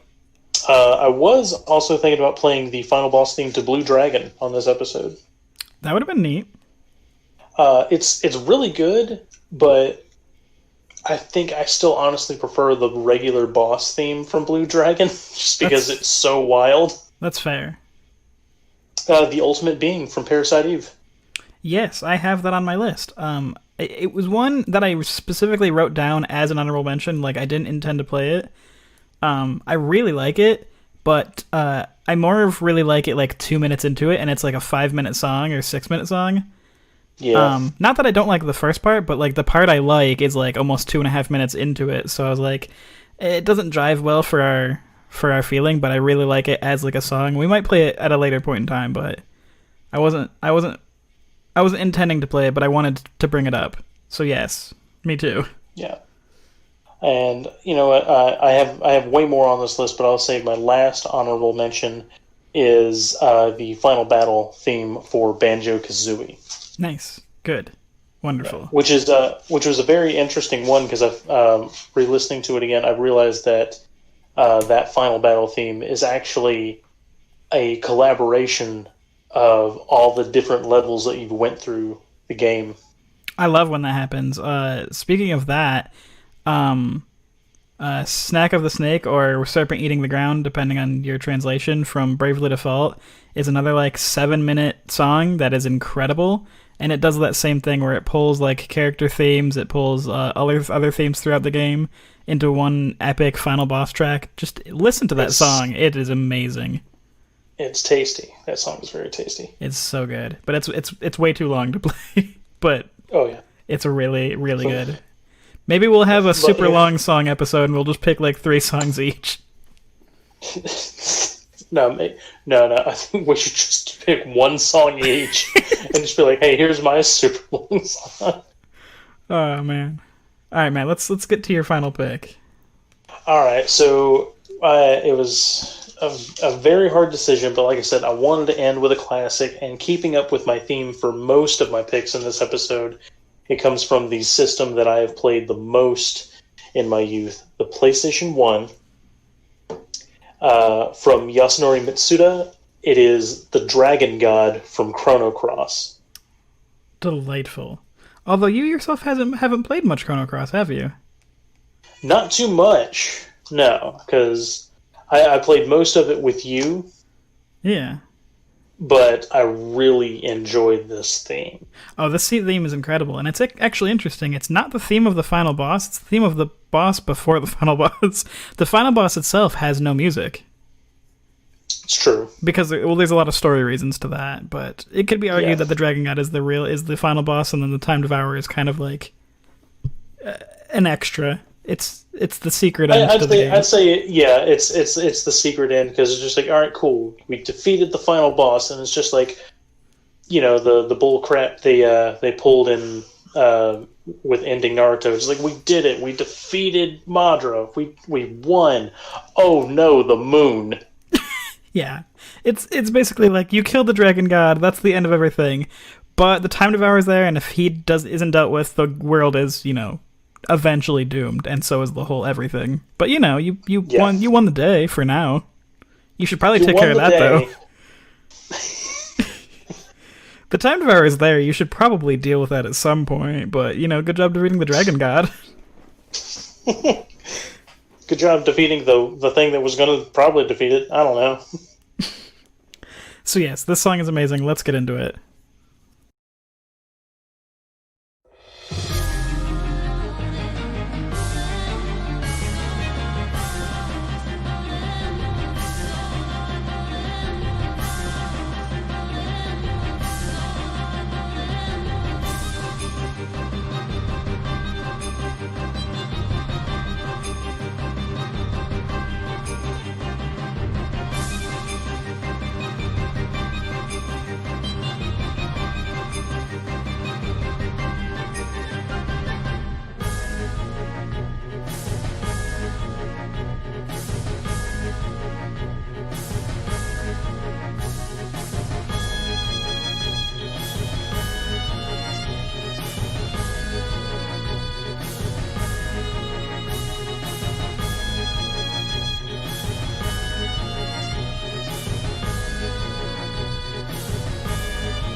Oh man, that theme is so good.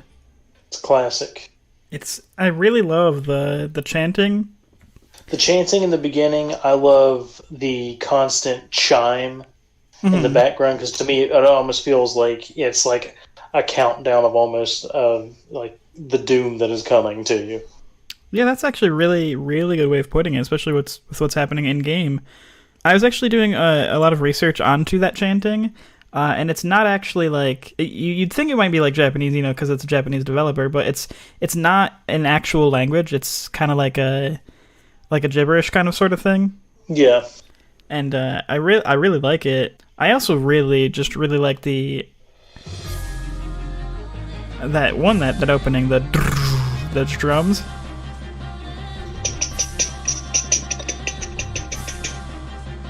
Oh, that's so good. And then I think this part's my favorite part of the song. Just like when the strings like first kick in. The strings sound incredible, and I do like that the chime. Yeah, exactly. That's the chime that I'm talking about. Yeah, this is a soundtrack I have sitting on my display case like 5 feet from me, so I clearly like this soundtrack. Ironically enough, it's sitting right next to the Final Fantasy Tactics soundtrack that probably says Hitoshi Sagimoto on it. It probably does. Nailed it. Got it in one. YouTube Derek's the best. I love the Dragon God theme is so good. I like how it falls into this calmness. Yeah, and a little chime just comes in there, and the drums kick in. Yeah, and that background sound, the that it reminds me of like the Lavos battle. Yeah, I mean, well, yeah, reasons, but yes. Well, yeah, exactly reasons, but that's what I hear from that. Yeah, I mean, definitely, 100%. For a lot of reasons. I mean, one is because story, but two, I mean, Yasunori Mitsuda obviously had a pretty big helping hand on that. Yeah. Now, whether that sound was intentional for it to be kind of like a callback, I feel like it was probably intentional. I love that. That's what it. Yeah, I mean that's what I love that it makes me think of, though. I love this part. It's those long strings. Oh, they're so good. Yeah. I mean, it's like full on percussion and strings in this. That's all you. I mean, yeah, that's all you need. With obviously the Lavos on the synthesizer in the background there. Yeah, I mean, yeah, 100%. This song is another one that's composed just so well. It's got like so many layers. It's got so much depth to it. The instrumentation is perfect, and then that chanting sounds so good. Even though it is like gibberish that sounds like it could be like words being said, it's just it gives a certain like feeling and weight to the song. Hey, all words were gibberish at one time. I mean, that's true. I think like a good way to think about it is like, even though in our dialect and world that those sounds are nothing, but in maybe their world, that was like. That could have been something for them, like maybe. I mean, it could have been dragon language. Who knows? Exactly, like a dragon language or something. Specifically, Dragonians. Mm-hmm. Yeah, that's 100% true. That's something I actually never even considered. Yeah, they don't speak just common there, Derek. That is a fair point, Matt. That's a very fair point. But we're winding down. We're getting to the end. Yeah, you know what that means? It means we want to thank you guys so much for listening to this episode. It has been a journey. It has been a journey.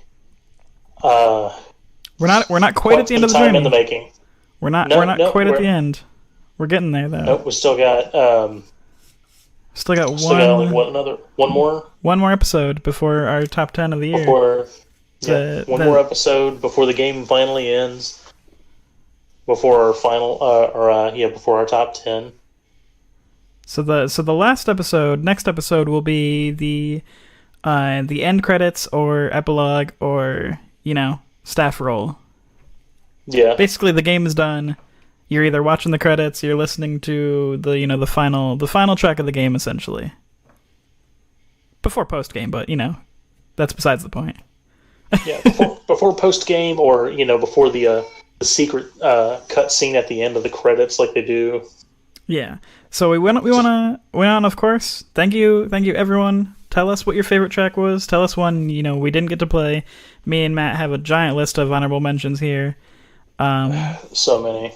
I have so many that I could have played, and I'm just like, there's just not enough time in this episode. There just isn't. So drop a comment in the YouTube video. If you're listening to this through podcasting websites, you can always shoot us an email at newgameplus.derek@gmail.com. We love to hear from you guys. We'd love to hear again, like favorite track. What could we have played? Like, what was something that you think is the quintessential final boss? Yeah, get those recommendations in now because we are going to do a listener suggestion episode, and we're probably going to do multiple of those, not in a row, but just over time. Just we'll build a cache of suggestions and things that people would have liked to hear in every episode, and we'll make an episode about that. All right, Derek. So I guess that's it from us. Let's go ahead and send us off with the final boss track that you have. Well, before that, there's some songs I want to call attention to. Oh, yep. Sorry, I'm getting ahead of myself. Cave Story has a really cool last battle theme. That is one that's certainly on my list. We both talked about a song from DFO. Now, there's interesting because the nature of an online game, especially when an expansion comes out or level cap raises, obviously the final boss is no longer the final boss. They may have been the final boss at level 60, but now you can get to level 80, and then, now you can get to level 90, now you can get to level 100. So each time the story progresses, the previous final boss was no longer the final boss. But that being said, me and Matt were both listening to the Prey-Isis final boss of the raid tier of the last level cap. Yeah, very intense. Heavy. Very, very intense. There's two more songs I want to mention. One is McDonald's Treasureland Adventure because, why wouldn't I mention that? That has a final boss theme that's awesome. That final boss theme is ridiculous. It is, isn't it? I'm glad you heard it too. Man. And my other honorable mention is from Trauma Center 2. It's Severing the Chains of Fate. That was a really, really intense one. For a final boss for a surgery-based game. Right? What's more intense with a final boss of a surgery-based game? I don't know. But I was down to two songs before we decided we're going to only do one more. The one I'm not picking is from Tales of Symphonia 2. The track is Wilderness of Sadness, and that's a really, really good one. The song I'm going to end with, Matt, and we're going to do something unusual because I need to hear your response after you hear the song. So we're not gonna close it out quite like we do. I have to hear your response, and then we'll close it. But this is from Sonic. Okay. This is from Sonic 06, which is not a good game. I'm going to jump out the gate right. I'm going to jump out the game right there for you. I don't know exactly who composed the song, but the song I'm picking is the Solaris Phase 2 theme. Mind you, this is Sonic. When you listen to it, Matt, just take that into your mind. The composers for the game are Hideaki Kobayashi, Tomoyo Otani, Mariko Nanba, and Tahei Sato. So I don't know which one composed this track or if they all worked on it, but this is the Solaris Phase 2 from Sonic 06. And we'll close out with this, but we're going to hear Matt's response afterwards. But thank you so much, everyone, for listening. All right, Derek. Let's get right to it then.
Final words, Matt. You lied to me. That's not Sonic. That's an anime opening. Right, it's incredible. I was like, I want to play this song in this episode, so I'm gonna end it with it. But I need to hear Matt's response to it. I really enjoyed that. I mean, when you said it was a Sonic game, I was just like, in my mind, I was expecting, I don't know, like Crush 40, right? to be jamming out again. I'm just like, oh wait, no, right? This is different. When I first heard this, I was like, holy crap, this is incredible. Well, rip top 10. Ooh. Hi, Matt. We'll see you guys. We'll see you guys next time. Thank you so much for listening to it. Thanks for joining in, guys.